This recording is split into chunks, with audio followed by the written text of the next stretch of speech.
The Rockford IceHogs head into the final weekend of the regular season. It all starts tonight against the Iowa Wild at Wells Fargo Arena. Joseph Zakshevsky with you alongside head coach Derek King for the Forest City Diagnostic Imaging diagnosis of the game. And Coach King, nothing better than having it all come down to the wire. Another must-win scenario for the IceHogs. Same can be said for the Iowa Wild. The playoff push continues to motor along. Yeah, it's great. This is an exciting time for us. And as we've talked over the year and even the last couple of months, we've been playing playoff hockey here in Rockford, and I think this is a great excitement. But it's great for the guys coming up for development to be a part of these intense hockey games. Now, obviously, it's hard to keep and limit distractions with how much noise and math involved with how many teams are in this hunt. But do you, as a coaching staff, do you keep an eye on everything? Do you play out scenarios and keep a watchful eye on what's going on around the league? Well, we do watch, but I mean, the biggest thing for us is just win 2 games. That's all we can control. We can't control what Iowa does when they play Chicago. We can control what they do when we play them, and then same with Milwaukee.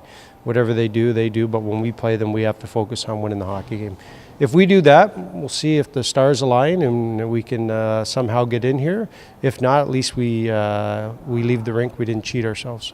With that being said, the IceHogs have come up away with a couple of victories in thrilling fashions, a shootout win against the Stars, and then you get an overtime win against the Milwaukee Admirals. Talk about more nerve-wracking performances from this bunch, but I imagine that puts a little winds of confidence in their sails going into a pretty busy weekend. Yeah, I think they're a confident bunch anyways. I mean, they react to the pressure pretty good. They're loose, and practices have been great. Morning skates have been great. They just go out and play. They just do not seem to want to quit right now, and I hope we can somehow get in, because it'd be a fun bunch to see in the playoffs. And with that also, it seems like they're just having fun out there as well. You're a promoter of that fun. Sometimes this time of season you can see guys clamp up or take things a little too seriously, but it's fun to see some hooting and hollering and smiles on some faces despite how tough and how difficult this weekend can be. Yeah, obviously we want to stay loose and we want to stay, confident. We don't want to start squeezing the stick too much. Obviously in a game, when the game starts, it's going to be a little more intense, and I'm sure the guys will be a little nervous, as so the coaches will be, but that's a fun time to play games like that, and I think we'll do all right.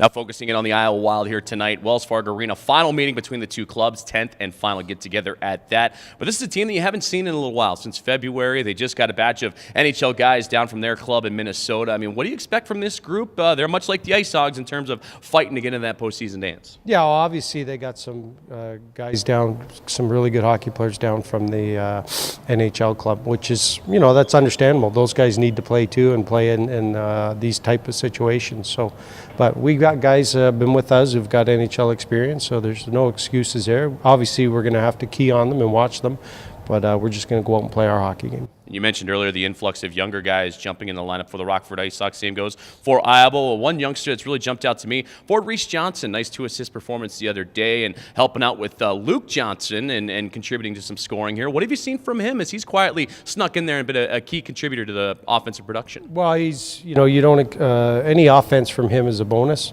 right now. I think he has some upside to him where he can maybe open up that offense for us, but he's been great on faceoffs. He's playing the role. He's a smart hockey player, and he plays hard. He's a competitor, so it's always nice to see at that age, and he'll only get better.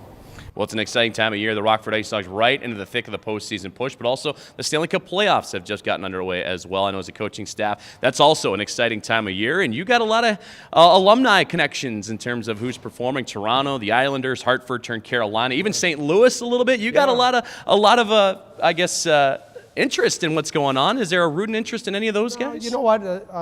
Obviously, I always say I grew up as a kid from junior to being a so-called grown-up man in New York. So I met my wife there, and my firstborn was born there, and a lot of family, a lot of ties there. So the big thing for me is I like the Islander-Pittsburgh head-to-head, but I also like the fact that they're back in Nassau Coliseum, where I think they should be, and it's exciting. So I'm rooting for the Islanders on that one. Well, Coach, good luck tonight against the Wild, and have fun this weekend. All right, thanks. Derek King joining us for the Forest City Diagnostic Imaging diagnosis of the game is the IceHogs in a big-time matchup against the Iowa Wild tonight out at Wells Fargo Arena. You're listening and watching Rockford IceHogs hockey on the IceHogs Broadcast Network.